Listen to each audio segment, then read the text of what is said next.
तो री incarnate होकाई king की इस episode की शुरुआत वहीं से होती है जहां हम लोग को पिछली बार दिखाया गया था अपना बेगर टाइम मंक और वो थर्ड जनरेशन वाला प्रैक्टिशनर वाला बंदा सीक्रेट माउंटेन को क्लाइंब करते हुए बात कर रहा था। जिन बातों के बीच अपने नाइनटेल फॉक्स के दिमाग में बस एक ही चीज घुसा कि वो जो सेकेंड जनरेशन वाला बंदा था उसने टेजन शॉट टेक्निक के 7th लेवल तक मास्टरी करके रखा है। तो यहाँ जब अपने नाइनटेल फॉक्स ने उस टेजन शॉटमैनशिप के बारे में सुना तब उसे याद आ गया कि उसके मास्टर ने एक बार कहा था ये जो मुडाम फैक्शन है इसको टाइसन फैक्शन भी कहा जाता है, इसके साथ सोडिम फैक्शन के भी नाम लिया जाता है और इन दोनों को इकट्ठे twin mountain of orthodox faction कहा जाता है। तो इस तरह के एक मुडाम फैक्शन के प्राइड कहे जाने वाले वो बंदा सच में अनरूली और एरोगेंट था। तो अब यहाँ अपने नाइनटेल फॉक्स को समझ में आया उस बंदे का इस तरह अनरूली और एरोगेंट होने का बैकग्राउंड क्या है। तो फाइनली ये जो मुडाम फैक्शन को जो पहाड़ी के ऊपर बनाया ना इसको हमें दिखाया जाता है और अपने बेगर टाइम मंक को भी जो कि बेहद ही खुश दिख रहा था।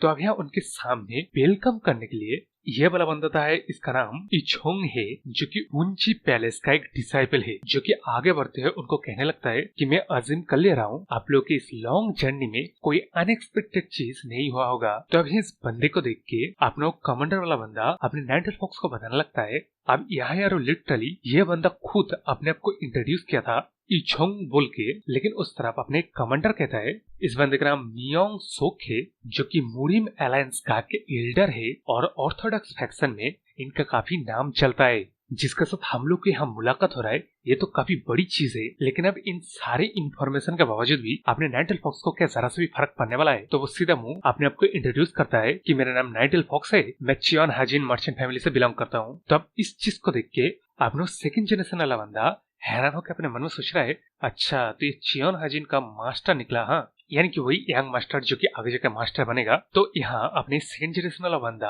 अपने आप को नाइनटेल फॉक्स के सामने बड़ी एरोगेंट तरीके से लुक डाउन ऑन करके अपने नाइनटेल फॉक्स को अपने आप को मतलब इंट्रोड्यूस किया था ना, जिसके बाद एक्चुअली अपने नाइनटेल फॉक्स ने उसके साथ वहाँ पे वो वाला हरकत किया था। लेकिन अब यहाँ अपनी सेकंड जनरेशन वाला बंदा आगे अपने मन में सोच रहा है कि वो सबसे ज्यादा इस तरह के बंदे को डिसलाइक करता है जो कि सिर्फ एक बड़ी फैमिली में जन्म लेने के बाद अपनी पूरी जिंदगी तक किसी चीज की फिक्र ना करते हुए कोई काम ना करते हुए वो अपने आप को जो इस तरह एक्ट करते हैं कि वो किस तरह के बिग शॉट है उस चीज से तो मुझे सबसे ज्यादा नफरत है। लेकिन अब इस तरफ अपने अलायंस लीडर का एल्डर अपने नाइनटेल फॉक्स को तारीफ करने लगता है कि उसने खुद मिक्सर किया, ट्रैवल किया हमारे जो जरूरत के सामान को पहुंचाने के लिए। ये सच में सराहनीय वाली बात है और मैं काफी ज्यादा ग्रेटफुल हूँ चियोन हाजिन मर्चेंट ग्रुप से।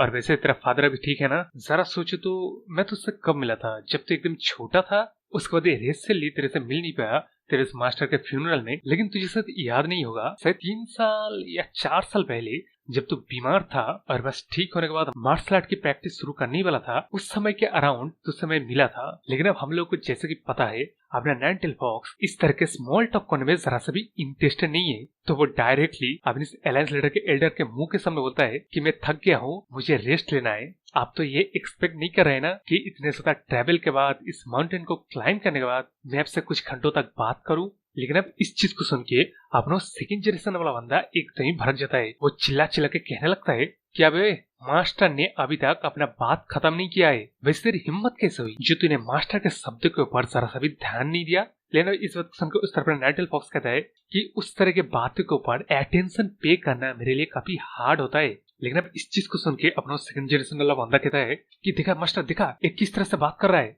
लेकिन अब इस चीज को सुन के वो अलायंस लीडर का एल्डर कहता है कि सेकंड जनरेशन ये तू क्या कह रहा है। लेकिन अब यहाँ इस बात को इग्नोर करके अपने सेकंड जनरेशन वाला बंदा गुस्से में कहने लगता है कि मास्टर आपको इस तरह की यंग मास्टर के डिस्ग्रेसफुल बातों को सहने की कोई जरूरत नहीं है, आप बस मुझे एक बार कहिए तो सही। लेकिन अब इस चीज को सुन के उस तरफ अपने मार्शल अलायंस का एल्डर कहता है तुम यार अलायंस लीडर का एल्डर कह रहा था, वो मार्शल अलायंस का एल्डर होगा, ठीक है ना? तो यहाँ अपने मार्शल अलायंस का एल्डर कहता है कि तू क्या कहने की कोशिश कर रहा है, वो आराम करना चाह रहा है क्योंकि उसने ये इतना बड़ा जर्नी तय किया है। इस चीज के बारे में बताना किस तरह की कोई डिस्ग्रेसफुल बातें होगा। तब इस वक्त सुन के अपने सेकंड जनरेशन बंदा चुप हो जाता है। लेकिन अब उस तरफ अपने मार्शल अलायंस का एल्डर कहता है कि जरूर जरूर जिस चीज को मैंने इग्नोर करके कई दिनों से ना मिलने के बाद, उस तरह के बेड रिटर्न होने के बाद इस तरह ताकतवर होना, मार्शल आर्ट सीखना, इस चीज को देख के मैं ओवरजॉय हो गया था। इसलिए मैं खुद को बात करने से रोक नहीं पाया। तो सेकंड जनरेशन इन लोगों को रहने के लिए बच्चों को बुला के जगह को तैयारी करते, तब यह बोलते हैं अपने मार्शल अलायंस का एल्डर वहां से चले जाता है।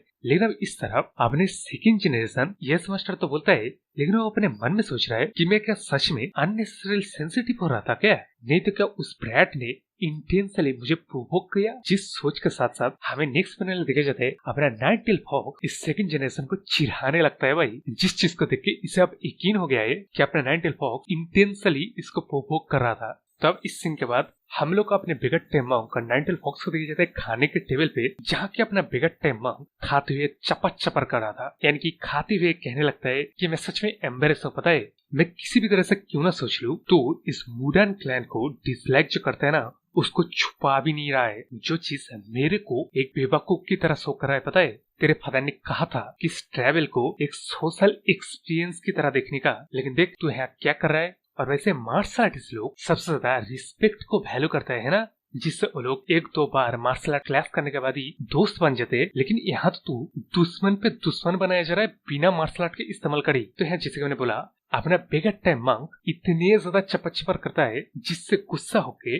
अपने नाइटल फॉक्स ने अपने चॉपस्टिक को उस बेगट टाइम मंक के सामने के टेबल में दे मारता है। ऐसा दिखने में लग रहा था। लेकिन अब नेक्स्ट पैनल में दिखाया जाता है, और यार हम मुझे लगा ही था यहाँ के खाने को देख रहे हो, जहाँ देखो वहाँ हरी पत्ती है भाई। जिस चीज को देख के अपना नाइटल फॉक्स सबसे ज्यादा गुस्सा है, वो यहाँ कहने लगता है कि एटलीस्ट इस तरह के खाना लोगों को खाने के लिए दिया जा रहा है, इंजॉय करने के लिए दिया जा रहा है, तो वहाँ पे कम से कम एक मच्छी तो होना चाहिए ना। आई मीन उन लोग की हिम्मत कैसे हुई एक भी मीट का टुकड़े के बगैर इस तरह के खाना को परोस करना। लेकिन अब इस चीज को सुनिए अपने बिगड़ टाइम मंक चपर चपर बंद करके उसको कहता है कि ब्रदर तेरे को शायद पता नहीं है, लेकिन ये मुडंग क्लैन सिर्फ वेजिटेरियन खाना खाते हैं। तब इस बात को सुनकर उससे अपना नाइटल फॉक्स इन लोगों को कर्स करने लगता है कि ये लोग कितना विकेट हरामजादे लोग हैं जो कि गोट यानी कि छागलों से भी गए गुजरे है। लेकिन अब यहाँ एक्चुअली अपने नाइटल फॉक्स कर भी क्या लेगा। तब यहाँ से सुन सकते के हम लोग को रात में अपने नाइटल फॉक्स को देखे जाए जिसका नींद ही नहीं आ रहा था, क्योंकि उसने खाना नहीं खाया है। इसलिए वो उठ के फिर से इन मंक्स के बारे में बुरा भला सोचने लगता है। तो यहाँ एक्चुअली अपने नाइटल फॉक्स ने इधर उधर जाके कहीं पे मीट पकड़ा है कि नहीं इस चीज को मतलब ढूंढने की कोशिश किया था। तो यहाँ ऑब्वियसली अपने नाइटल फॉक्स को कोई मीट आज खाने के लिए नहीं मिला। लेकिन अब इस चीज को सोचते हैं ना अपने नाइटल फॉक्स को आगे मतलब कितना फनी लग रहा है, क्यों जब ये योकाई था तब वो वेजिटेरियन डिशेस को खा नहीं पाता था, लेकिन अब वो जब इंसान बन गया है अभी भी वो किसी भी तरह के वेजिटेरियन खाना को खा नहीं पाता है। तब इसके बाद अपने नाइटल फॉक्स अपने पास ही के रूम में वो बेगर वाले मंक को महसूस करने की कोशिश करता है, जो कि मतलब उसके वो रूम में नहीं है। तो यहाँ अपना बेगर टाइम मंक अपने नाइटल फॉक्स के नॉलेज के बगैर उसको बताए बगैर कहाँ भला जा सकता है, जिसका जवाब इसी रात में सुनसान गली में अपनी बेगट्टे मंक के साथ ये बुढ़ा कैजुअली बात करते हुए जाते हुए दिखाता है। तो यहाँ बातों में अपना बेगट्टे मंक कहता है कि यार मुझे अगर पता होता ना कि तू इस माउंटेन में इतने बड़ी पोजीशन पे है तब मैं पहले ही तुझसे मिलने के लिए आ जाता। जिस चीज को सुनकर उससे अपना बुढ़ा कहता है कि अगर कोई सिग्निफिकेंट चीज ना हो तब तो मेरे साथ कोई मिलने भी नहीं आएगा, ये बात मुझे पता है। लेकिन अब इस चीज को सुन के अपना बेगट्टे मंक कहता है कि ये कोई इन या होटल नहीं है ना जहाँ मेरे जैसे वंडरिंग मंक एक बेगट्टे मंक फ्रीली आ जा सके। तो अब इस जवाब को सुन के अपने ओल्ड मैन कहने लगता है कि हाँ सही है, कोई स्पेसिफिक रीजन अगर ना हो तब तू क्यों आएगा भला। अच्छा तो तेरा मास्टर अभी कैसा है? जिसके जवाब में अपना बेगट्टे मंक कहता है कि वो जिस तरह पहले था वैसा ही है। जिससे सुन के अपने ओल्ड मैन कहता है कि उसके पर्सनैलिटी वाले बंदे को संभाल पाना एक काफी बड़ी चीज है। जिससे सुन के उसका अपना बेगट्टे मंक कहता है कि अब यार मेंशन ना करे वही अच्छा है, मैं अगर यहाँ पे सोचू भी ना तब भी मुझे थका देता है। जिस बात को सुनकर उसका अपना ओल्ड मैन कहता है अरे एकदम सही भाई एकदम सही, मुझे अच्छी तरह से याद है मैं जब तेरे मास्टर के साथ एक कॉन्वर्सेशन को स्ट्राइक करने की कोशिश कर रहा था तब मैं मतलब कितना फ्रस्ट्रेटेड फील कर रहा था, लेकिन वैसे एक मास्टर के साथ तो इतने वक्त तक टिक गया, ये सच में कमेंडेबल चीज है। तो यार बातों से अब लोगों को यहाँ शायद पता चल ही गया होगा अपने बेगट्टे मंक कोई ऐरा गैरा नत्तू गैरा नहीं है, जिसके पास लकीली योकाई को डिस्टिंग्विश करने का एबिलिटी है, जिसकी वजह से उसने अपने नाइटल फॉक्स के साथ मिला और उसके साथ जुड़ गया। ऐसा मुझे लग रहा है लेकिन स्टोरी में आगे पता चलेगा। लेकिन ये बात कंफर्म है कि वो जिस तरह बेवकूफ की तरह एक्ट कर रहा है ना, वो उस तरह बेवकूफ बिल्कुल नहीं है। लेकिन अब यहाँ से सेंस ऑफ के हमें हमारे नाइनटेल फॉक्स को दिखाया जाता है, जो कि यार अपने उस बेगट टाइम मंक को सेंस करते हुए इस ऊंचाई से देखने की कोशिश कर रहा था। लेकिन कमाल की बात तो ये है, अपना बेगट टाइम मंक वहाँ से गायब हो गया है। तो यहाँ अपना नाइनटेल फॉक्स इधर उधर जाते हुए अब इस श्राइन टाइप स्टैचू के सामने आ गया है। तो अब यहाँ अपने नाइनटेल फॉक्स इस स्टैचू के चेहरे को देख के मन में सोचता है कि कितना अनएक्सपेक्टेडली वेलकमिंग फेस है यो डंगविंग। तब इस सीन के बाद हम लोग अपने नाइनटेल फॉक्स के योकाई वाले दिनों को दिखाया जाता है, जहाँ की अपने यो डंगविंग वाला बंदा जिंदा था और तब वो मतलब अपने नाइनटेल फॉक्स से लड़ाई वगैरह किया करता था। तो यहाँ अपने डंगविंग अपने नाइनटेल फॉक्स को देख के कहता है कि तू लेजी इविल विकेड फॉक्स, तूने हिम्मत भी कैसी की मेरे समन को डेकेड्स तक इग्नोर करने की। जिस चीज को सुन के उस तरह अपना नाइनटेल फॉक्स कहता है कि ये जो सामने खड़ा वाला नाइनटेल फॉक्स है ना, ये गुड डीड्स मेरिट को कलेक्ट कर रहा था। तो यहाँ अपना नाइनटेल फॉक्स इस बंदे से अपने वो 1000 सालों के पश्चाताप और गुड डीड कलेक्ट करने के वक्त मिला था। तो है इसके बाद अपना नाइनटेल फॉक्स कहता है कि मेरे पास वक्त नहीं था जो कि मैं तेरे जैसे एक इनसिग्निफिकेंट बीइंग से मिलूं। लेकिन अब इस चीज को सुन के उस तरह अपना रेड हेयर वाला बंदा अपनी तलवार निकलते हुए ची वगैरह का इस्तेमाल करके उस तरह अपने नाइनटेल फॉक्स के ऊपर हमला कर देता है। जिस बार को अपने नाइनटेल फॉक्स ने बस एक ही हाथ से पकड़ लिया है, जिसका मतलब देख रहे हो तलवार को भाई एक हाथ से पकड़ लिया है और पकड़ के मतलब कहता है कि मैं गुड डीड्स को कलेक्ट कर रहा हूँ, तो तेरे को अगर कुछ कहना है मुंह से कह, वरना तुझे पता नहीं है मेरा इतना ज्यादा मन हो रहा है तुझे बस ऐसे ही हाथों से मार मार के मार डालने का। तब यहाँ इन दोनों का लड़ाई बंद हो जाता है, क्योंकि ऑब्वियसली एक अदर पार्टी जो कि क्लियरली स्ट्रॉन्ग है, वो अगर लड़ना नहीं चाहेगा तो सामने ओपोनेंट कितना भी कोशिश कर ले वो एक लड़ाई को लड़ नहीं पाएगा। तो यहाँ वो दोनों बैठ के आप बात करने लगते हैं, जिसमें ऑब्वियसली अपने रेड हेयर वाला बंदा कहता है कि तूने आज तक जो सारे मिस्टेक किया ना, उसको करेक्ट करने के लिए तेरे को कुछ करना पड़ेगा। जिस चीज सुनकर अपना नाइनटेल फॉक्स कहता है कि हाँ सही है, मेरी गलतियों का अगर मैं रिपेंट करूंगा तब मैं मेरिट को कलेक्ट करूंगा एंड की गुड डीड्स को कलेक्ट करूंगा, है ना, तो मैं तैयार हूँ, तेरा काम है ये बता। जिस चीज सुन के अपने रेड हेयर वाला बंदा अपने नाइनटेल फॉक्स को एक किताब देते हुए कहता है कि इस किताब में टाइजिंग वंग के एसेंस लिखा हुआ है, जिस चीज को वो इंग यांग वाला बंदा ने लिखा था। तो एक किताब लॉस्ट हो जाए वक्त के नदी में, लेकिन उसे जब उसके सिस्टर के कब्र में ये मिला तब ये टीचिंग्स इसका जो राइटफुल प्लेस है उस जगह पे लौटा देने के लिए कहता है। तो यहाँ भी प्रेजेंट में अपने नाइनटेल फॉक्स इस चेहरे को देख के वही चीज सोचता है कि वो अब उस किताब को लौटाएगा। लेकिन अब उसी वक्त पीछे से अपना बेगट टाइम मंक उसी ओल्ड मैन के साथ आते हुए कहता है कैसा लग रहा है, तू यहाँ पे और ज्यादा वक्त बिताना चाहता है, इसलिए तो तेरे को नींद नहीं आ रहा है और तू इधर उधर घूमते घूमते यहाँ आ गया है। तब इसी के पीछे पीछे अपने ओल्ड मैन कहने लगता है कि अच्छा तू वो चियोन हाजिन का यंग मास्टर है ना, जो कि आजकल काफी फेमस चल रहा है। मैं सच में देखना पसंद करता जब तू उस एरोगेंट रेड वाले बंदे के फादर को धूल चटाया था। यार यहाँ पे नामगेन क्लैन के एल्डर कहा जा रहा है, तो शायद वो रेड वाले बंदे का फादर अलायंस लीडर का मार्शल अलायंस लीडर्स का एक इम्पोर्टेंट मेंबर है और इसी के साथ साथ नामगेन क्लैन का एक एल्डर भी। लेकिन अब यहाँ अपने बेगट टाइम मंक इस ओल्ड मैन को इंट्रोड्यूस करता है कि एक स्कॉलर है जो कि स्पेशलिटी रखता है मैन्युस्क्रिप्ट को लिखने में, और ये मेरे ओल्ड मास्टर का एक फ्रेंड भी है, तो मैं इनको जानता हूँ और थोड़ा सा बात करना चाहता था। तो अब इस चीज को सुनकर उस तरफ अपना नाइनटेल फॉक्स कहता है कि मेरा नाम नाइनटेल फॉक्स है और मैं जो कांड किया था वो किसी तरह के फेम को पाने के लिए नहीं किया था। लेकिन अब इस चीज को सुनकर उस तरफ अपने ओल्ड मैन कुछ क्रिप्टिक्स तरीके से बात करता है, जिसका मतलब शायद ये दुनिया सच में कभी छोटा है तो न्यूज और इन्फॉर्मेशन काफी ज्यादा गूंजता है।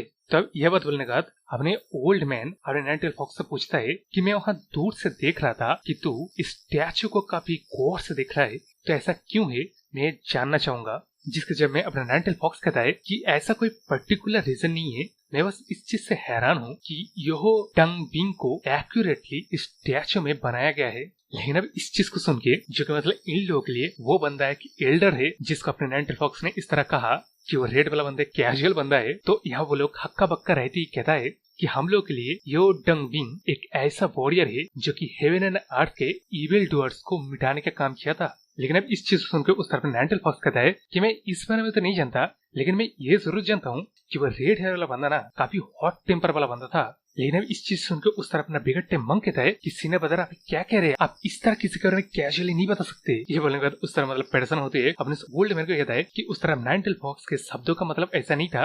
वो एक्चुअली कहना चाहता था कि अपना रेड वाला बंदा काफी इंप्रेसिव और ब्रेव वाला बंदा था। लेकिन अभी इस तरह अपने ओल्ड मैन इस बात को सुन के हंसने लगता है और अपने नाइनटेल फॉक्स से कहने लगता है कि यंग मास्टर आप इतनी अच्छी तरह से उस रेड वाले बंदे को कैसे जानते हैं, क्योंकि ये बात एकदम सच है।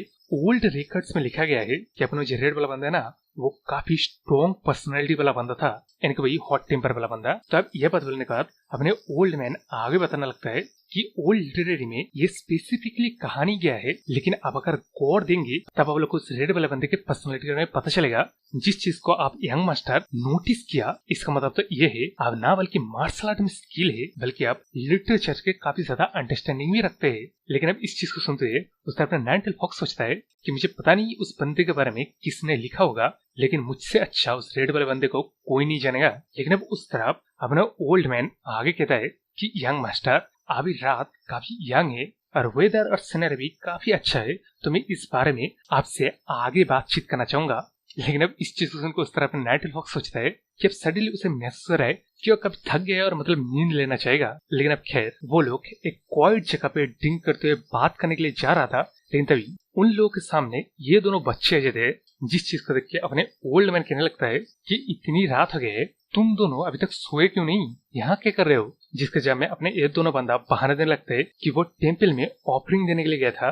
लेकिन अब इस चीज को सुन के अपने ओल्ड मैन कहता है कि इवन डिवाइन स्पिरिट तक रात होने पे सो जाते हैं, तुम लोग यहाँ बहाना मार रहे हो, चले जाओ जगह सो जाओ। जिस चीज को सुनकर वो दोनों बच्चे चले जाते हैं। लेकिन अभी जो डिवाइन स्पिरिट के बारे में कहा अपना मतलब बिगड़ टाइम मंक पूछता है कि ये डिवाइन स्पिरिट के बारे में क्या कहना है आपका। जिस चीज को सुन के अपना ओल्ड मैन कहता है कि तुम दोनों को शायद ये पता नहीं होगा, लेकिन इस जगह पे एक टेम्पल मौजूद है जहाँ एक योकाई को वर्शिप किया जाता है। लेकिन अब इस चीज को सुन के उस तरह अपना वेगट्टे मंक को झटका लगता है, जिसको नोटिस करके उस तरह अपना ओल्ड मैन कहता है कि मैं समझ सकता हूँ तेरे लिए ये चीज को समझना एक डिफिकल्ट चीज होगा। लेकिन उस बात को सुन के उस तरह अपना नाइनटेल फॉक्स पूछता है कि ये किस वेगट्टे मंक के लिए इस चीज को समझना डिफिकल्ट क्यों होगा। जिसके जवाब में अपना वेगट्टे मंक कहता है कि वो डोरिम फैक्शन से बिलोंग करता है। तो ये डोरिम फैक्शन के बारे में अभी नाइनटेल फॉक्स को लगा कि उसने कभी सुना है, लेकिन यहाँ अपना ओल्ड मैन फुल इंफॉर्मेशन देता है, जिसमें वही जब ह्यूमन रैम और स्पिरिट रैम के बॉर्डर का कोई लाइन ही नहीं था तब सैमन फैक्शन एक उभर के आया जिसका भी नाम डोरिम है। वो लोग एग्जिस्ट करते हैं योकाई लोगों को एक्सोसिस्ट करने के लिए, और अभी भी ये डोरिम फैक्शन एग्जिस्ट करते हैं सिर्फ योकाई को एक्सोसिस्ट करने के लिए। लेकिन अभी ह्यूमन रैम और स्पिरिट रैम के बॉर्डर लगभग कह लो एग्जिस्ट और नहीं करता है, दोनों मतलब बिल्कुल ही अलग प्लेन में पहुंच चुका है। ये चीज जानने के बावजूद भी वो सैमन फैक्शन एकदम ही विजिलेंट रहते हैं, और ये एक्चुअली काइंड ऑफ सही भी है क्योंकि हम लोग को पता नहीं है कब स्पिरिट रैम और ह्यूमन रैम का रास्ता क्लियर हो जाए और फिर से योकाई और स्पिरिट एक दूसरे के रैम में जा सकते हैं। लेकिन ये चीज फ्यूचर में होने वाले एक चीज का आशंका है जिसका पॉसिबिलिटी का मैं अंदाजा नहीं है, लेकिन फिर भी ये सैमन लोग इस चीज को कुछ ज्यादा ही सीरियसली लेते हैं। तो यहाँ जो मैंने अभी कहा हम लोगों ने एक स्पिरिट का श्राइन बनाया है, ये चीज डेरियम फैक्शन के पर्सपेक्टिव से एक अनबिलीवेबल चीज है। तो अब इस चीज को सुन के उससे अपना बेगट्टे मंक कुछ समय कहने लगता है कि ऑफ कोर्स योकाई लोग ईविल होते हैं जिनको मिटा देना हमारा काम है। जिस चीज सुनकर उससे अपना ओल्ड मैन कहता है अच्छा अच्छा ये भी सही है। लेकिन अब इस तरह के रिस्पॉन्स देख के उससे अपना बिगड़ते मंक कहने लगता है कि हम सैमिल लोग ही वो लोग हैं जो कि ह्यूमन रैम को योकाई से बचा के रखते हैं। तो मेरे जैसे एक सैमिन के लिए ये चीज सच में एक ना समझ वाली चीज है। जिस चीज सुन के अब उससे अपना ओल्ड मैन कहता है कि ये पर्टिकुलर योकाई एकदम ही डिफरेंट योकाई था। तब इस बात को सुन के उससे अपना बिगड़ते मंक फुल रेसिस मूड में आ जाता है। वो कहता है कि जो भी हो ये योकाई तो एक योकाई है, मतलब अपने बिगड़ते मंक के लिए कोई योकाई अच्छा या बुरा नहीं है, उनका सिंपली एग्जिस्टिंग एक ईविल है। लेकिन अब उस तरफ अपना नाइनटेल फॉक्स मन में सोच रहा है कि एक ऐसा योकाई जो कि डिफरेंट है। हाँ मतलब था ऐसे बेहद सारे योकाई थे जो कि ह्यूमंस को मार के खाना पसंद नहीं करते थे बल्कि दोस्ती करना पसंद करते थे। लेकिन एक ऐसी जगह का मास्टर जो कि योकाई से लड़ा करता था वो एक योकाई के लिए श्राइन बनाएगा? ये चीज भी सही है, लेकिन मैं सच में क्यूरियस हूँ वो कौन सा योकाई होगा भला। जैसा कि हम लोग को अभी बताने की जरूरत भी है, वो भी इसलिए उस योकाई के श्राइन में अपना नाइनटेल फॉक्स ही रहेगा। जो चीज नेक्स्ट पैनल में कंफर्म भी हो जाता है, जिस चीज को देख के अपना नाइनटेल फॉक्स भी सोचता है अच्छा तो वो मैं था क्या। लेकिन अब यहाँ अपने ओल्ड मैन इस श्राइन को एसिस्ट करने का स्टोरी बताता है, जिसमें वही ऑब्वियसली अपना वो यिंग यांग वाला बंदा अचानक एक दिन गायब हो गया था। वो टेक्निक की किताब में एसेंस वाला चीजें था ना, वो चीज लिखा हुआ था। वो किताब एक्चुअली उस यिंग यांग वाला बंदे ने अपने डिसेंडेंट के अंडरस्टैंडिंग के लिए रखा था। तो जब वो बंदा अपने नाइनटेल फॉक्स का तो मारा गया, तब वो किताब ऑब्वियसली उसकी छोटी बहन के पास रह जाएगा, जिसको कि अपने वो रेड हेयर वाले बंदे ने ढूंढ निकाला था। तो उसी किताब को देख के वो समझ गया मतलब ये किताब किस चीज का है। तो इस किताब को अपने नाइनटेल फॉक्स को दिया था। जब अपने नाइनटेल फॉक्स मैरिट कलेक्ट कर रहा था, तो वो इस किताब को इन सैमन लोगों को एक दिन देने के लिए आया, जो कि प्रोबेबली उस वक्त के सैमन लोगों के लिए वो किताब एक अल्टीमेट नॉलेज था, जो कि ऑब्वियसली अभी भी है, जो कि मतलब उन लोगों के लिए खोज हो गया था ना। उसको एक योकाई ने जो रिटर्न लाया, इसी चीज को जानने के बाद कोई भी सैमन किस तरह इग्नोर कर दे, तो वो लोग रिस्पेक्ट शो करने के लिए और उन लोगों को वो ट्रेजरस नॉलेज को प्रोवाइड करने के लिए, एक दोबारा लौटाने के लिए अपने नाइनटेल फॉक्स का ये श्राइन बनाया। और अभी की जनरेशन इस श्राइन के अंदर योकाई को पूछने वाले को डिवाइन स्पिरिट कहते हैं। लेकिन अब यार वो स्टोरी जो बता रहा था, जिस स्टोरी को सुनते अपने नाइनटेल फॉक्स के चेहरे को देख रहे हो, वो प्रोबेबली इतना ज्यादा एम्ब्रेस इस वाले जिंदगी तो छोड़ो, अपनी योकाई वाली जिंदगी में भी कभी नहीं हुआ होगा।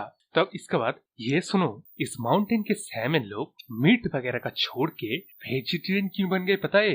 क्योंकि वो लोग एक और तरीके से अपने नाइनटेल फॉक्स को रिस्पेक्ट जता रहा था। तब इस बात को सुन के अपने नाइनटेल फॉक्स के चेहरे को बस देखो बड़ा, आई मीन अपने नाइनटेल फॉक्स भी लाइक नहीं भाई नहीं। लेकिन अब उस तरफ अपने बेगट टाइम मंक इन सभी बातों को सुनने के बाद कहता है अच्छा तो ऐसा लग रहा है मेरी सोच है जो मैंने पहले सोचता था कि योकाई मतलब ईविल है, जो कि हमेशा ह्यूमन को हार्म ही करता है, तो मेरी ये सोच है ठीक नहीं है। तो अब ये बोलने के बाद अपने बेगट टाइम मंक आगे कहता है कि अगर आप कह रहे हैं इस स्टोरी में हमारे सैमनिज्म का लिनिएज ही इस योकाई की वजह से कंटिन्यू हो रहा है, इस चीज को सुन के मैं श्राइन को एक्सेप्ट करने से खुद को रोक नहीं पा रहा हूँ। ये सच में काफी ब्यूटीफुल स्टोरी था ओल्ड मैन, है ना सीनियर ब्रदर? आपको कैसा लगा?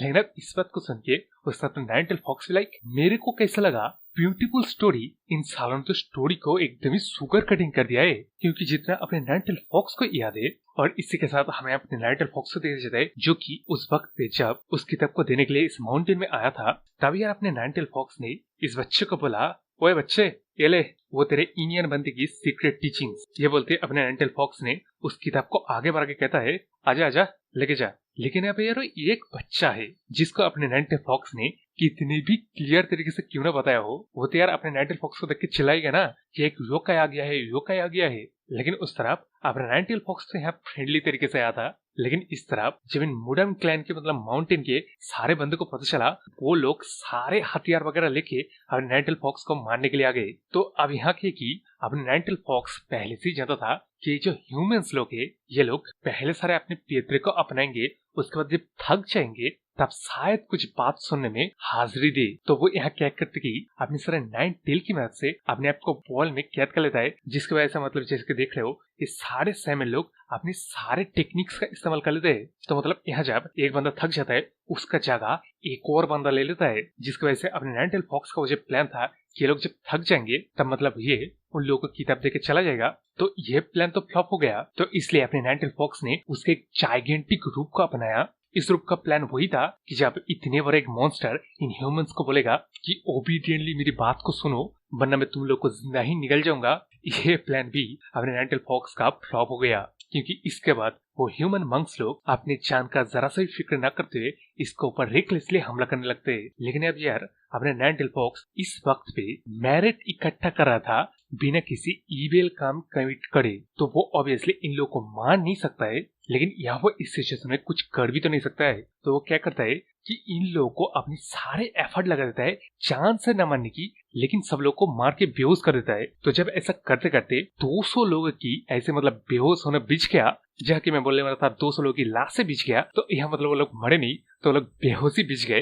तो यहाँ पे उस पॉइंट पे अपने ओल्ड मैन फाइनली अपने नाइनटेल फॉक्स के पास आके पूछता है कि वो यहाँ पे क्यों आया है, जिसके जवाब में अपने नाइनटेल फॉक्स ने बोला कि उस बच्चे ने तुम लोग को बताया नहीं मैं यहाँ किस लिए आया हूँ। तो अब यहाँ इसी बात के साथ उन लोग का जो मिसअंडरस्टैंडिंग था ये क्लियर हो गया। तो अब यहाँ अपने नाइनटेल फॉक्स इन लोग की टीचिंग्स की किताब देते हुए कहता है कि जब तुम लोगों ने मुझे देखा तुम लोगों ने अपनी स्वॉर्ड वगैरह लेके अटैक करना शुरू कर दिया, मुझे दोबारा कहने का मौका भी नहीं दिया। लेकिन यहाँ जब मिसअंडरस्टैंडिंग क्लियर हो गया, ये टीचिंग्स भी रियल थे, तो ये सैमुअल लोग अपने योकाई का थैंक्स कहते और मतलब पूछते कि एक योकाई होके वो ह्यूमंस लोगों के मोस्ट प्रेशियस टीचिंग्स को लौटा क्यों रहा है। जिसके जवाब में अपने नाइनटेल फॉक्स ने काफी एकदम स्मगली कहा था कि वो सिर्फ एक योकाई नहीं है, वो एक नाइन टेल फॉक्स योकाई है। जिसकी जगह अगर अपने नाइनटेल फॉक्स यह बात मतलब अभी प्रेजेंट में सोच रहा है कि ऐसी अगर वो चला जाता ना, तब ये चीज आज उसे देखना नहीं पड़ता। तब यहाँ क्या है कि अपने नाइनटेल फॉक्स इस चीज का ब्लेम अपने वो रेड वाले बंदे के ऊपर देता, लेकिन इन दी एंड उसके बस वो बात की वजह से ये लोग वेजिटेरियन बन गए। तो मतलब ये फॉल्ट वो खुद के ऊपर ही आता है। इसके बाद यारो अपने नाइनटेल फॉक्स उस इंडियन बंदे के वो जो बहन के बारे में सोचता है जिसके मौत के बाद ही इस स्टोरी की शुरुआत हुई थी। तो मतलब आज भी अपने नाइनटेल फॉक्स उस बंदी का मौत का ब्लेम खुद को मानता है। तो यहाँ यारो जैसे कि देख रहे हो एकदम मतलब उस वक्त पे अपने नाइनटेल फॉक्स ने जो कुछ किया था वो मतलब यहाँ पे एक रिचुअल टाइप हो गया है। जब पहली बार अपने नाइनटेल फॉक्स इस माउंटेन में आया था तब वो एक बच्चे से मिला था। तो बच्चे लोग इनको एक डिवाइन स्पिरिट से सबसे ज्यादा पूछते हैं और मतलब शायद ऑफरिंग चढ़ाना मैंडेटरी है, उसके ऊपर से वेजिटेरियन हो जाना।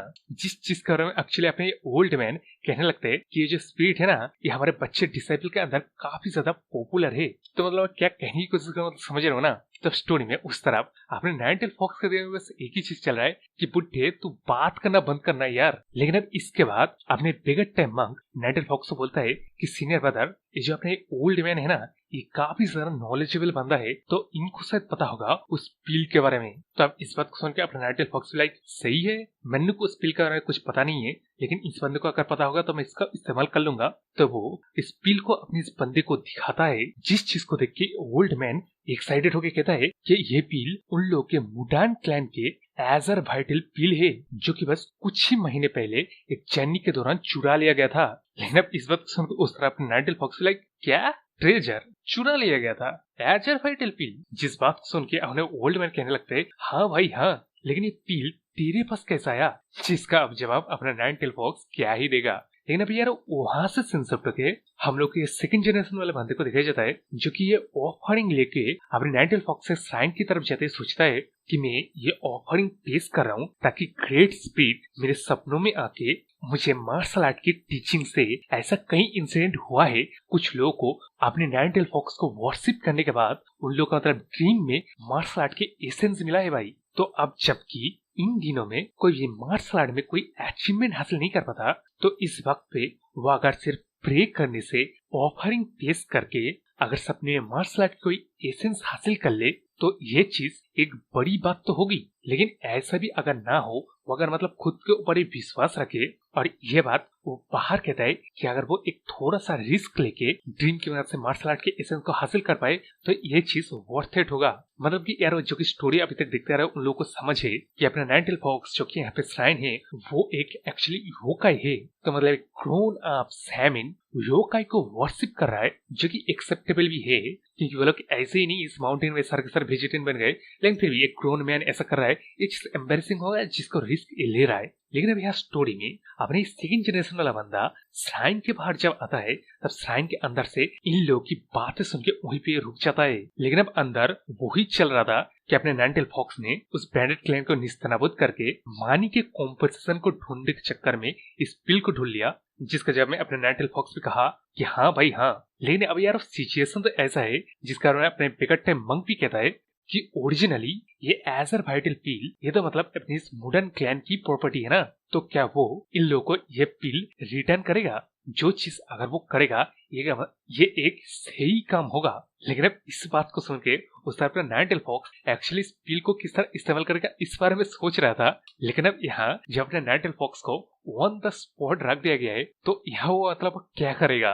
लेकिन अब यार उस तरफ अपना वो ओल्ड मैन है, तो वो पहले तो कहता है नहीं नहीं नहीं नहीं नहीं, ये पिल तूने ढूंढा है तो ये तेरा है, वैसे मैं ओल्ड हो चुका हूँ तो मैं इस तरह के मटेरियलिस्टिक चीजों के ऊपर और मतलब अटैच नहीं होता हूँ। लेकिन अब इसके बाद अपने old man night elf fox को कहने लगता है कि अगर वो इस पिल को जेनरसली इन लोगों को लौटाएगा तब इसका भी स्टोरी इस नाइट एल्फ फॉक्स जैसा बच्चों को जनरेशन तक जनरेशन सुनाया जाएगा। लेकिन अब इस चीज को सुन के उस तरफ नाइन टेल फॉक्स चेहरे को मतलब देख रहे हो यार, मैं कितनी बार कहूँ इसके शकल को यार देखो, वो यहाँ अपने मन में सोच रहा है कि मेरे एक्सपीरियंस से मुझे पता है लोग अगर मेरे को याद रखेंगे ना तो ये चीज एकदम ही सही चीज नहीं है। तो यहाँ अपने नाइन टेल फॉक्स उस पिल को निकल जाता है भाई। जो सारा कांड अपने सेकंड जनरेशन बंदा श्राइन के बाहर से सुन रहा था, तो यहाँ वो अब गुस्से में है। वो श्राइन से वापस लौटते सोचता है कि वो जो बैंडेड के क्लैन थे, वो जो एसो क्लैन के मास्टर थे, उसका मार्शल आर्ट को मार्शल एलायंस के बंदे लोगों ने रिकॉग्नाइज किया है। तो वैसे तरह के एक मास्टर को ये स्काउंडल डिफीट करके उस पिल को हासिल किया है। ऐसा तो हो ही नहीं सकता। मैं कंफर्म हूँ ये लोग कोई सेडी तरीका की इस्तेमाल किया होगा उस पिल को हासिल करने के लिए। लेकिन अब वहां से संदर्भ गए हमें अपने नाइन टेल फॉक्स को देखा जाता है, जो कि अपने मन में सोच रहा है कि इन दी एंड उसके पास से एक और बार चीज को ले लिया गया। लेकिन अब बाहर अपना नाइन टेल फॉक्स चाहते हुए कहता है कि उस ओल्ड मैन ने कहा कि वो ओल्ड हो चुका है तो मटेरियली अटैचमेंट चीजें उसको मतलब अटैच नहीं करता, लेकिन उसका हाथ इतना ज्यादा फास्ट था। यानी कि अपने नाइन टेल फॉक्स ने उस पिल को निकाला नहीं था, क्योंकि उसे ओल्ड मैन ने अपने नाइन टेल फॉक्स के मुंह में रखने से पहले ही उसको मतलब छीन लिया था। तो इसलिए वो बाहर कहते मतलब जाता है कि जब मुझे इस बैंडेड क्लैन से इस पिल को मिला था ना, तब इस पिल को निकल लेना चाहिए। मसला उस बेगट्टे मंक की बात की वजह से उसने उस पिल को वहीं पे नहीं खाया। लेकिन अब इसके बाद अपना नाइन टेल फॉक्स कुछ मतलब अजीब चीज सोचता है। वो मतलब सोचता है कि जब भी वो इस माउंटेन में आता है तब वो कुछ न कुछ रिसीव करता है, जिसका जगह शायद होना चाहिए था उसे कुछ न कुछ देना पड़ता है, और ये चीज कोई स्पेल की मदद से करा जा रहा है शायद। तो अब इस सीन के बाद अपना नाइन टेल फॉक्स जाते हुए ना इस साइड में इस केव को देखता है, जहाँ की उसे याद है उसने अपने ओरिजिनल सारी स्टेन की मदद से इस केव में अपने पूंछ की मदद से बाहर किया था, जिससे उन लोगों का मोमेंटम ब्रेक हो। जिस चीज को याद करते हैं अपने नाइन टेल फॉक्स बाहर कहता है कि उस बाहर से कुछ बंदे तो अपने बैंड को गिला करते हुए भाग गए थे। लेकिन अब अभी इस केव के बाहर लिखा हुआ है कि एक डीमन केव है और किसी को अंदर जाना अलाउ नहीं है,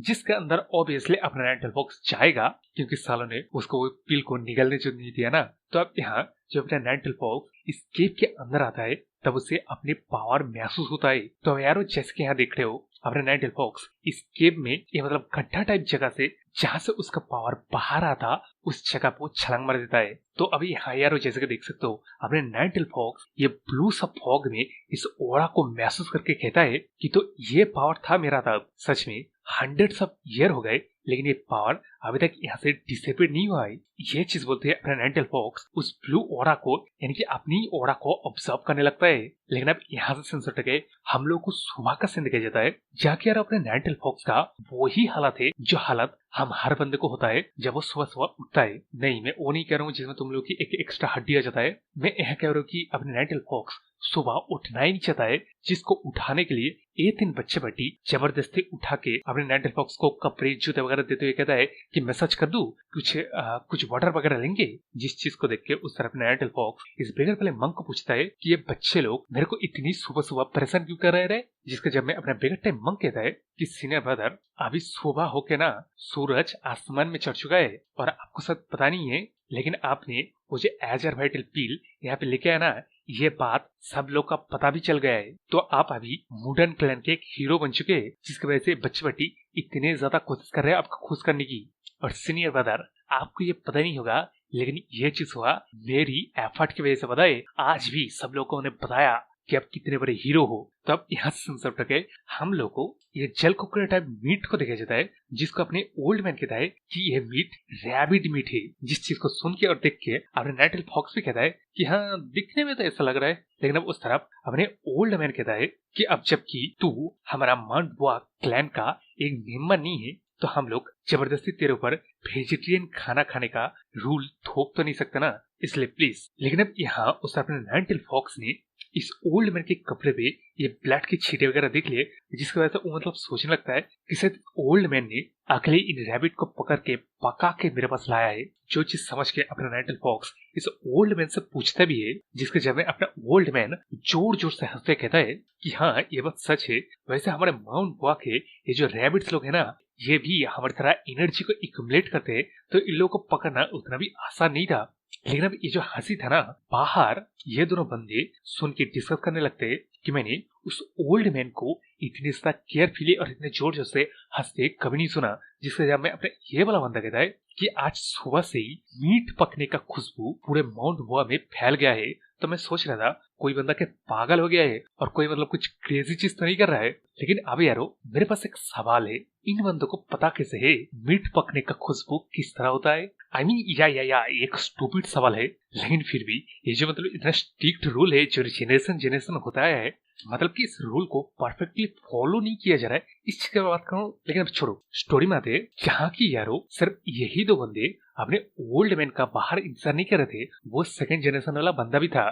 तो यहाँ पे ये वाला बंदा अपनी सेकंड जनरेशन वाले बंदे को पूछता है कि ब्रदर कि क्या ये बात सच है, वो चियोन हाजिन वाला यंग मास्टर सच्ची मुच्ची में एसो क्लैन में घुस के उन लोगों को धुलाई करके उस एजरमेटल पील को हमारे क्लैन में लौटाया है? जिसका जवाब यारो इसके शकल देख के आप लोग को पता चल रहा है। लेकिन अब इस सीन से उन लोग का अब खाना वगैरह हो गया, तब अपने ओल्ड मैन अपने नाइटल फॉक्स बोलता है कि तू कभी भी हमारे मुडन क्लैन में आ सकता है, तो मैं इनवाइट कर रहा हूँ कि जब भी अगर मौका मिले तो हमारे मुडन क्लैन में आ जाना, क्योंकि तू अब हमारे मुडन क्लैन का एक हीरो है।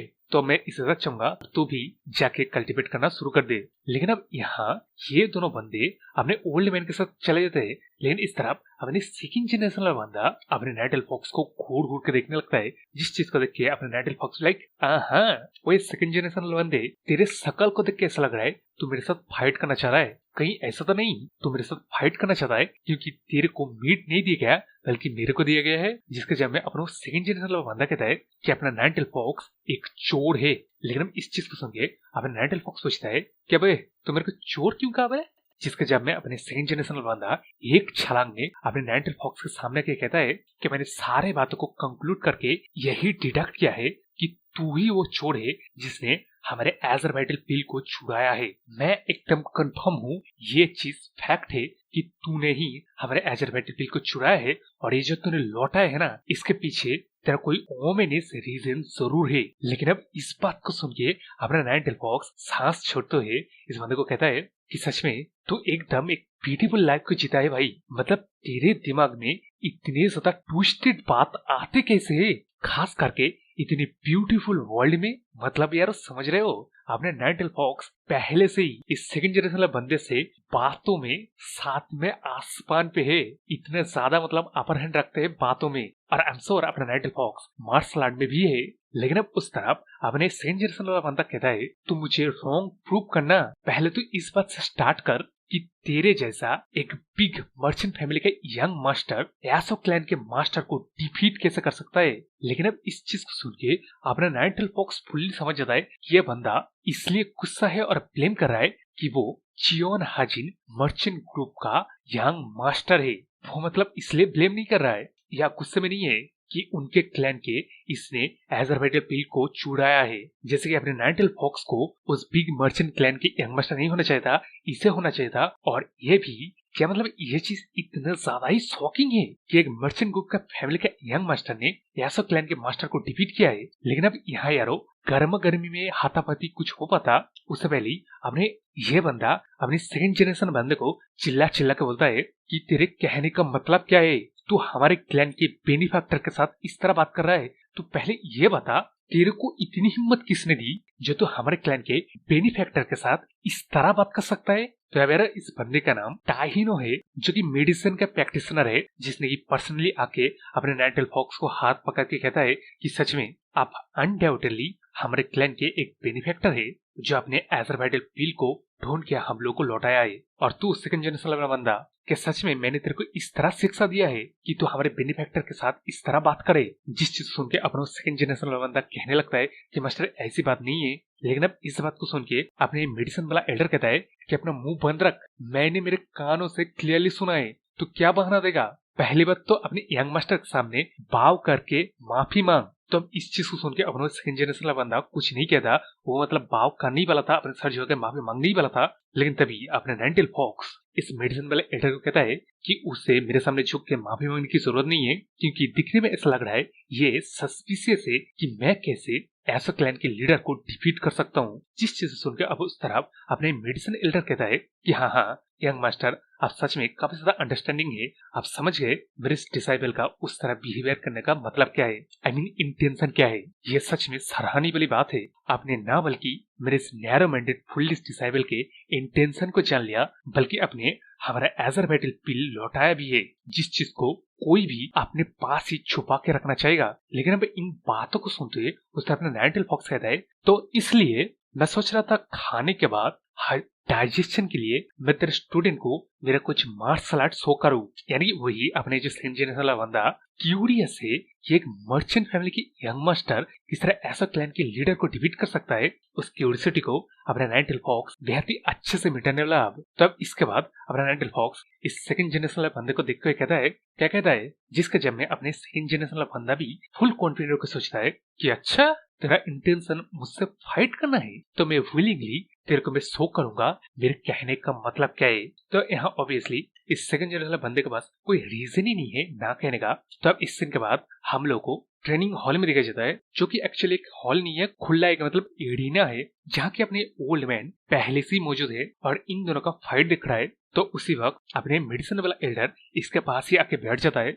लेकिन अब इस चीज को सुन के अपना ओल्ड मैन इस मतलब डॉक्टर से पूछता है कि उस जैसा डॉक्टर यहाँ क्या कर रहा है, जिसका जब में अपने मेडिसिन वाला एल्डर कहता है कि मैंने सुना कि आज इस एरिना में कुछ इंटरेस्टिंग होने वाला है, तो इसलिए मैं देखने के लिए आ गया। तो आप लोगों को यहाँ पता है इंटरेस्टिंग चीज क्या होने वाला है, जिसकी नेक्स्ट पैनल में हम लोग को देखा जाता है माउंटवा के क्लैन के ये सारे डिसाइपल लोग अपने नाइनटेल फॉक्स और उस सेकंड जनरेशन बंदे के फाइट देखने के लिए आ गए हैं। तो अब एरिना में अपने सेकंड जनरेशन बंदा इतने ज्यादा कॉन्फिडेंट है, वो अपने नाइनटेल फॉक्स की तरफ ध्यान न देके उस तरफ में ओल्ड मैन की तरफ दिखता है, जिस चीज को देख के इस तरफ में नाइनटेल फॉक्स इस लकड़ी के तलवार को लेके कहता है कि यहाँ मन्नू को क्या करना पड़ेगा, कि सिर्फ लकड़ी के शॉट की वजह से एक दूसरे को बेहोश कर देना यही क्या रूल है क्या। जिसके जब में अपने सेकंड जनरेशन वाला बंदा कहता है कि हम लोग के यहाँ एक जेजिन करके ट्रेनिंग का रूल है, जिसमें अपने नाइनटेल फॉक्स को इस सर्कल में खड़े होके उस सेकंड जनरेशन के बारों को डिफेंड करना पड़ेगा, डॉज करना पड़ेगा, जो कि एक्चुअली किसी के मार्शल आर्ट में कितनी उसकी पकड़ है या उस मार्शल आर्ट में कोई कमी है कि नहीं, या नहीं तो बंदे के उस मार्शल आर्ट रैम से ब्रेक थ्रू करने के भी चांसेस बढ़ जाते हैं। तो इस सर्कल को देख के अपने नाइनटेल फॉक्स को कोई पूंछ से बना हुआ खुद के सर्कल के बारे में याद आ जाता है, ये चीज किससे इंस्पायर हुआ है। तो अब यारो ये सिर्फ अपने सेकंड जनरेशन के बारों को नहीं, बेहद सारे बंदों के बारों को एक साथ डॉज और डिफेंड करना पड़ेगा उसी सर्कल में रहते हुए, जिस दौरान अगर अपना नाइनटेल फॉक्स इस सर्कल से बाहर आ जाए या बेहोश हो जाए तब वो हार जाएगा। और जो बेट लगा अपनी सेकंड जनरेशन बंदे के साथ कि अपना नाइनटेल फॉक्स ये चीज मान लेगा कि उसने ही एजर बैटलफील्ड को छुड़ाया है, ये चीज मतलब नाइनटेल फॉक्स को मान लेना पड़ेगा। लेकिन अब इस बात को सुनकर उस तरफ नाइनटेल फॉक्स भी कहता है कि जो भी हो मैंने को मजा ही नहीं आएगा जब मैं तुम लोग के रूल के मुताबिक खेल के तुम लोग को ही हराना दूं। लेकिन अब इस बात को सुनकर उस तरफ ने इस सेकंड जनरेशन वाला बंदा और भी गुस्सा हो जाता है और वो अपने सारे बंदों को बोलता है कि सब लोगों ने सुना और तुम सब लोग इसका ये पहली बार है, इसलिए तुम लोग इसको पर इजी मत जाना। तो ये सारे बंदे अपनी सेकंड जनरेशन बंदे के सबऑर्डिनेट है, जिस चीज को देख के अपने ओल्ड मैन बात करने लगते हैं, यानी कि मतलब अपने ओल्ड मैन और मेडिसिन एल्डर, जिसमें कि अपने मेडिसिन एल्डर कहता है कि क्या यंग मास्टर सच्चे मुच्चे में इस चीज को विस्टैंड कर पाएगा। जिसके जवाब में अपने ओल्ड मैन कहता है कि जो चेजिंग फॉर्मेशन का ट्रेनिंग है, इसमें जब बंदे 3 होते तब उनके पास पावर 5 बंदों का हो जाता है, लेकिन जब बंदे 5 होते तब उन लोगों का पावर 8 हो जाता है। लेकिन यहाँ तो 8 स्टूडेंट का इस्तेमाल किया जा रहा है, तो आप समझ ही सकते हैं इस फॉर्मेशन का पावर कितना बढ़ जाएगा, जिसको कि एक्चुअली मैं देखने में बड़ा ही क्यूरियस हूँ कि अपना नाइनटेल फॉक्स किस तरह इस चीज को संभालेगा। लेकिन अब उस तरफ मैदान में सब कुछ तैयार है, इसलिए अपने सेकंड जनरेशन वाला बंदा सोचता है कि चेजन टेक्निक मेथड कोई चांस ही नहीं है, तेरे को मैं उस ओल्ड मैन के आंखों के सामने एम्बेरस करने वाला हूँ। लेकिन अब इस तरफ अपने नाइनटेल फॉक्स मन में सोच रहा है कि इन सभी लोगों ने अपने एनर्जी को अपने नाइनटेल फॉक्स की तरफ डायरेक्ट कर दिया है, इसका मतलब ये लोग अभी स्टार्ट करने वाले हैं। तो यहाँ उसे क्या करना चाहिए,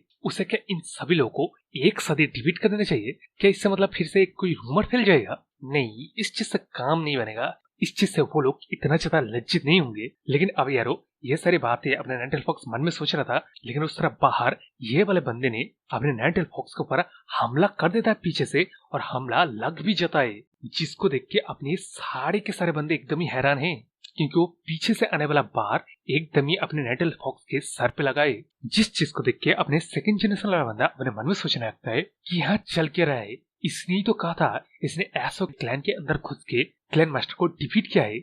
ये क्लेम करने के बावजूद भी ऐसे एक बंदा किसी स्नीक अटैक को महसूस तक नहीं कर पाया। इसके बाद अपने सेकंड जनरेशन वाला बंदा आगे अपने मन में सोच रहा है कि अपना जो नाइनटेल फॉक्स है, जो कि कह रहा है self proclaim greatest martial artist है, वो एक नंबर के फेक है साला। तू तो ना ही एक हीरो है और ना ही एक राइचियस पर्सन भी है। लेकिन अब यहाँ से सब गए हम लोग को सिर्फ ओल्ड मैन को दिखाया जाता है, जो ये कहता है ये जेजिन ट्रेनिंग ना कुछ ज्यादा ही डिफिकल्ट होने वाला है। जिस चीज को सुन के अपने मेडिसिन वाला एल्डर कहने लगते हैं इन लोगों को कि तुम लोग का शर्म बरम है कि नहीं, तुम लोग फेमिलियर हो इस ट्रेनिंग से, लेकिन उसका ये पहली बार है, तुम लोग पहली बार में स्नीक अटैक कर दिए। लेकिन अब उस तरफ अपने ओल्ड मैन कहता है कि अपने नाइनटेल फॉक्स के लिए यह ट्रेनिंग डिफिकल्ट नहीं होने वाला है, एक्चुअली डिफिकल्ट होने वाला है अपने सारे डिसाइपल लोगों के लिए। क्योंकि यारो उस तरफ अपने नाइनटेल फॉक्स हंसते हुए, मतलब सर में वो बार खाने के बाद बेहोश होने का वहां पे उसने वो नाटक किया था, जो कि यार बार खाने के बाद वो मतलब झुक के बेहोश होके गिनी वाला था ना। लेकिन अब ये है ना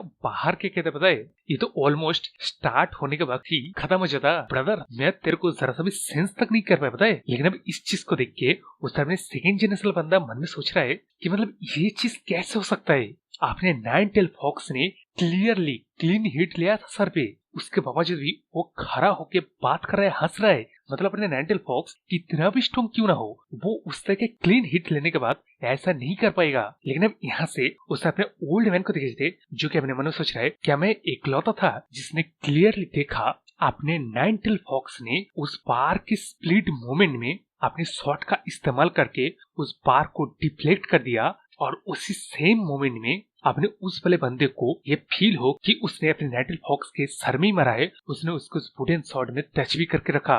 तो ये चीज अपने नाइनटेल फॉक्स के मार्शल आर्ट को शो करता है कि उसका मार्शल आर्ट का लेवल किस हद तक पहुंच चुका है। लेकिन वहाँ जो अपने नाइनटेल फॉक्स ने किया ना, वो एक्चुअली एक चाइल्डिश बिहेवियर है। मतलब बच्चे लोग करते हैं ना मार खाने के बाद नाटक करना कि उसे बेहद ज्यादा पेन हुआ है, वो बेहोश होने वाला है। ये जो प्रैंक किया, इस चीज को अपने ओल्ड मैन ने पकड़ लिया भाई। इसलिए ना उसने कहा कि हम लोग के स्टूडेंट के लिए ये चीज टिपिकल होने वाला है। मैंने सोचा था अपने नाइनटेल फॉक्स यहाँ पे बसर खो के इन लोगों को धो डालेगा, लेकिन वो तो एक अलग ही तरह से इन लोगों को इम्प्रेस करने वाला है। लेकिन अब बाहर उस तरफ अरीना में अपने सेकंड जनरेशन वाला बंदा सब लोगों को बताता है, अबे तुम लोग क्या कर रहे हो, हमला करो इसके ऊपर। जिससे सुन के ये वाला बंदा अपने नाइनटेल फॉक्स के ऊपर एक और बार करता है, जिसका अपने नाइनटेल फॉक्स डॉज कर लेता है। तब ये डॉज वाला सिलसिला अपने नाइनटेल फॉक्स जारी रखता है।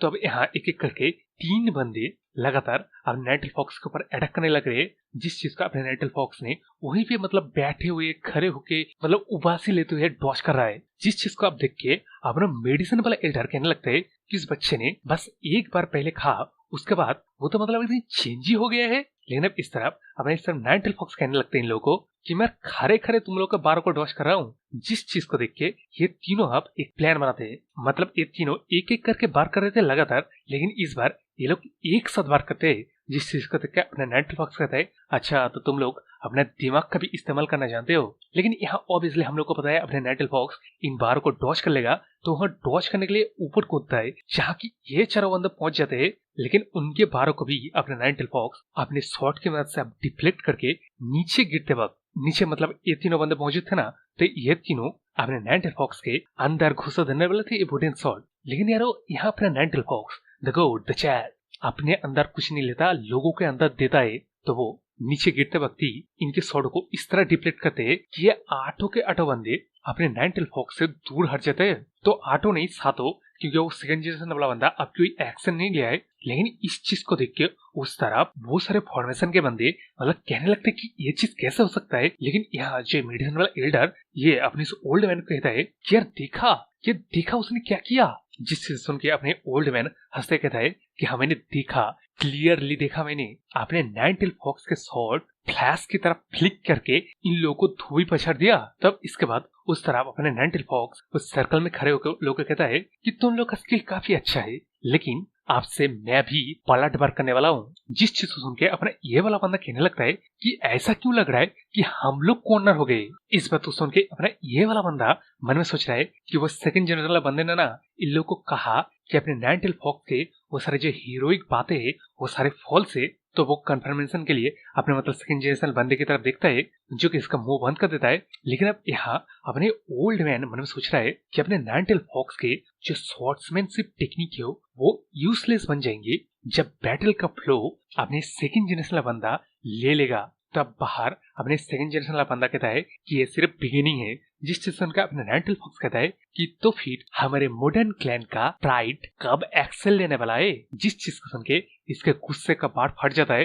तो वो एक्शन जब लेता है उस एक्शन को देख के अपने नाइनटेल फॉक्स इसको बोलता है मैं तेरे को इतने ज्यादा ह्यूमिलेट करने वाला हूँ ना, इतने ज्यादा लज्जित करने वाला हूँ कि तू पूरी जिंदगी तक इस चीज को नहीं भूलेगा। लेकिन अब उस तरफ अपना ये सेकंड जनरेशन वाला बंदा बार करते वक्त अपने मन में सोच रहा है कि वो अपने नाइनटेल फॉक्स से जल रहा था कि वो एक वेल्थी फैमिली में जन्म लेके स्मगली एक्ट कर रहा है जैसे कि सब लोग उसके बीनी थे। उस जगह पे इन लोगों को कड़ी से लेके कड़ी मेहनत करनी पड़ती है एक बस पोजीशन पे पहुंचने के लिए, जो कि सही भी है। इसने अपनी पोजीशन को अपने मेहनत से हासिल किया है। उस चीज को वो नाइनटेल फॉक्स को दिखाना चाहता था। वो अपने नाइनटेल फॉक्स को ह्यूमिलिएट करना चाहता था कि मेहनत और लगन से जो चीज उसने हासिल किया उसके जगह अपने नाइनटेल फॉक्स से जन्म से जो चीज का हासिल किया है वो कुछ नहीं है। लेकिन ये सारे सोचे के बावजूद भी यहाँ इंस्टेड अपने सेकंड जनरेशन वाला बंदा ओवरवेल्म हो रहा है सिर्फ अपने नाइनटेल फॉक्स के एबिलिटी से ही। यहाँ तो मतलब एरिना में कोई ना टाइटल का पावर है ना कोई किसी फैमिली का वेल्थ है ना नाम है। यहाँ तो बस अपने नाइनटेल फॉक्स का एबिलिटी है जिसको वो ओवरकम नहीं कर पा रहा है। तो मतलब यहाँ वो सोच रहा है कि ऐसा कैसे हो सकता है उस जैसा एक बंदा मेरे को ओवरवेल्म कर रहा है, मेरे मेहनत मेरे लगन को ओवरवेल्म कर रहा है, मेरे सारे अचीवमेंट्स को ओवरवेल्म कर रहा है। ये सब कुछ सोचते हैं जब अपने सेकंड जनरेशन वाला बंदा अपने नाइनटेल फॉक्स को बार करता है तब इसके बार को अपने नाइनटेल फॉक्स ने बस खड़े खड़ी वही वुडन शॉट से रोक दिया। अब यहाँ से अब यारो इसी सीन के बाद हम लोग को सीधा हमारे सेकंड जनरेशन वाले बंदे को देखा जाता है जो कि बेहोशी से उठता है और इसके सर पे पट्टी को देख रहे हो। तो यहाँ अपने सेकंड जनरेशन वाला बंदा होश में आने के बाद हाँफने लगता है जिस चीज को देख के ये शायद डॉक्टर वाला कोई बंदा होगा जो कि इसको कहता है अच्छा तू होश में आ गया, चल बता तेरे को कहीं पे हर्ट हो रहा है, तेरे को यार डिजीनेस फील हो रहा है। लेकिन अब उस तरफ तो अपने ऑब्वियसली सेकंड जनरेशन वाले बंदे को यही फिक्र चल रहा था कि यहाँ चल क्या रहा है। जिसके जवाब में अपने डॉक्टर वाला बंदा कहता है कि बस वही चला, तूने खुलेआम अपना सारा जोर लगा के उल्टा चियन हाजिन मर्चेंट ग्रुप की यंग मास्टर से बीटिंग रिसीव किया। तेरे को क्या सच में वो चीज याद नहीं है? तो अब इस चीज को सुन के अपने सेकंड जनरेशन बंदे को याद आता है कि उसने एग्रेसिवली अपने नाइनटेल फॉक्स के ऊपर अटैक किया था, जिस अटैक को अपने नाइनटेल फॉक्स ने जेड एम्परर की स्माइल लेके रिसीव भी किया।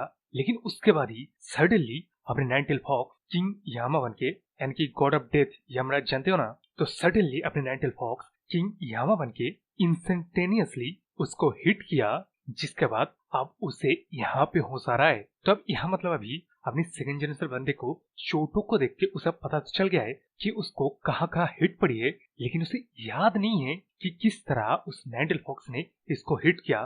तो मतलब इस बात को वो पूछता है और यह भी किस इंसिडेंट के बारे में अपने इस ओल्ड मैन का क्या कहना था। जिसके जब मैं अपने डॉक्टर वाला बंदा कहता है कि अगर मैं कंसिडर करूँ कि तू मौत के मुंह से वापस आया है तो मैं समझ सकता हूँ तेरे को याद नहीं है तुझे मतलब किस टेक्निक से मारा गया है, और वैसे तो फिक्र मत कर, अपना ओल्ड मैन अभी तो कुछ क्या है ही नहीं। तो अब इस वक्त सुन के अपने सेकंड जनरेशन बंदा खुद को उठा के कहीं पे जाने की कोशिश करता है, जिस चीज को देख के अपने डॉक्टर वाला बंदा कहता है कि यहीं पे लेटे रहे वरना तेरे अभी कभी चोटे हिल ही नहीं होंगे। जिस चीज सुन के वो अपना सेकंड जनरेशन वाला बंदा कहता है कि मैंने खुद को अपने इस ओल्ड मैन के सामने लज्जित किया है तो मैं यहाँ पे मेरे चोटों का परवाह नहीं कर सकता। लेकिन अब इस वक्त सुन के अपने डॉक्टर वाला बंदा कहता है कि यह बस एक ट्रेनिंग था जहाँ पे हड्डी वगैरह टूटना ये चीज एक कॉमन अकरेंस है। तो इसका मतलब समझ रहे ना, तो इस चीज को कुछ ज्यादा ही अपने हार्ट पे ले रहा है। तब इस चीज सुन के अपना सेकंड जनरेशन बंदा वही पे चुप हो जाता है। लेकिन अब वहां से सब टके हमको हमारे इस ओल्ड मैन को देखा जाता है जो कि पत्थर के ऊपर इस तरह लोटस पोजीशन में बैठ के मेडिटेट करते हुए अपने नाइनटेल फॉक्स के बारे में सोच रहा है कि अपने नाइनटेल फॉक्स के जैसे एक्स्ट्रा ऑर्डिनरी बंदा हिस्ट्री में जन्म लेता आया है टाइम टू टाइम, वैसे ही अपने नाइनटेल फॉक्स जॉन हजिन के जो फैमिली में जन्म लिया है, इसका कंपैरिजन इनके माउंट बुआ के जो फर्स्ट क्लैन हेड थे और फाउंडर थे, जिन्होंने की अपनी यंग एज में ही एक बेहद ही ताकतवर योकाई को मार गिराया था, उन जैसे बंदे, यानी तो सबसे पहला हेविली डीमन जिसने की एक ही पंच में ग्रैंड मास्टर जैसे बंदे को मौत के घाट उतार दिया, उनके लेवल का अपने नाइनटेल फॉक्स एग्जिस्टेंस रखता है। तब इसके बाद अपने ओल्ड मैन आगे सोचता है कि अपने नाइनटेल फॉक्स का जो स्किल का लेवल है, उससे वो किसी भी ओपोनेंट को एकदम ही कुचल के रख सकता है। तब इसी सोच के बाद अपने ओल्ड मैन बाहर कहने लगता है कि उसे शायद कभी कभार मार्शल आर्टिस्ट को रिक्रूट करना चाहिए। इसके बाद अपना ओल्ड मैन एक बात कहता है, जो कि है किसी के पास अगर एम्बिशन हो तब उसे अनएक्सपेक्टेड चीजों के लिए तैयार रहना चाहिए। इसका मतलब समझ सकते हो, अपने ओल्ड मैन का अपना ही कुछ एक प्लान है। लेकिन अब इसके बाद अपने ओल्ड मैन कहने लगता है कि जो सेकंड जनरेशन वाला बंदा है, वो अपने अचीवमेंट और मार्शल आर्ट स्किल के साथ स्ट्रगल जो कर रहा था ना, इस चीज से वो शायद मतलब ओवरकम कर पाए। तब इस सीन के बाद हम लोग अपने नाइनटेल फॉक्स को दे देता है, जिसको अपने मेडिसिन वाला एल्डर वो एजर वाइटल पिल देता है और देते कहता है कि जबकि इस एजर वाइटल पिल को उसने ढूंढा था और उसके पास इतना कैपेबिलिटी है कि वो इस एजर वाइटल पिल को ले सकता है, तो यह चीज उन लोगों के मेडिकल स्टोर के लिए एक ऑनर होगा कि वर्दी पीपल को वर्दी चीज दिया जाए। तो यार वहां पे मुझे एक मिस्टेक हो गया, ये एक्चुअली एजर वाइटल पिल नहीं है, उसका छोटा भाई वाइटल एलिक्सर पिल है, जो कि एजर वाइटल पिल के जितना इफेक्टिव नहीं है लेकिन उससे कम भी नहीं है, जिसको कि अपने नाइनटेल फॉक्स ने कहा कि इसको एक और नाम दिया जाता है, पिल ऑफ इमोर्टेलिटी।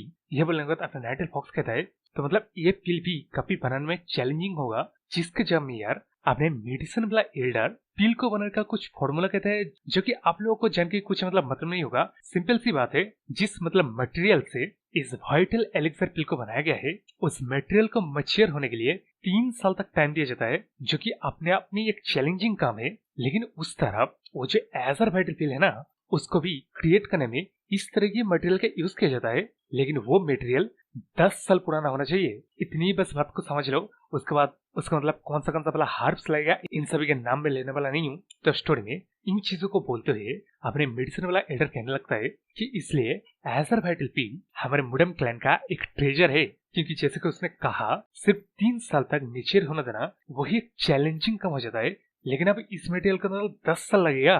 तब यह बात बोलने के बाद अपने मेडिसिन वाला एल्डर अपने नाइनटेल फॉक्स को इस पील को किस तरह लेते हैं यह बताता है। इस पील को लेने का सिंपल सा बात है, बस अपने नाइनटेल फॉक्स को इस पील को लेने के बाद अपने एनर्जी को नेचुरली फ्लो होने देना पड़ेगा। बेसिकली अपने नाइनटेल फॉक्स को इस पील को लेने के बाद उसके सेंसेस के ऊपर छोड़ देना पड़ेगा।